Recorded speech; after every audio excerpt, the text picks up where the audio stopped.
राज्यातील किमान तापमान अधिक असलं तरी सकाळी गारठा कायम आहे। मंगळवारी आणि बुधवारी ढगाळ हवामान राहून काही ठिकाणी हलक्या पावसाचा अंदाज हवामान विभागाने दिलाय।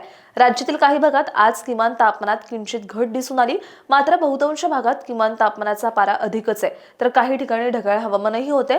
राज्यात पुढील 5 दिवस काही ठिकाणी ढगाळ हवामानाचा अंदाज आहे, तर काही ठिकाणी पावसाच्या हलक्या सरीही पडू शकतात, असा अंदाज हवामान विभागाने दिलाय। त्यामुळे राज्यात थंडीचा कडका कमीच राहील, असं हवामान विभागाने म्हटलंय। मंगळवारी राज्यातील काही ठिकाणी पावसाचा अंदाज देण्यात आलाय। खानदेशातील धुळे, नंदुरबार, जळगाव तसंच नाशिक, अकोला आणि अमरावती जिल्ह्यात काही ठिकाणी हलक्या पावसाची शक्यता आहे, असा अंदाज हवामान विभागाने दिलाय। तर बुधवारी छत्रपती संभाजीनगर, अहिल्यानगर, नाशिक, जळगाव, धुळे जिल्ह्यातही काही ठिकाणी हलक्या पावसाचा अंदाज देण्यात आलाय। अशाच हवामान अपडेटसाठी अॅग्रोवनला सबस्क्राईब आणि फॉलो करायला विसरू नका।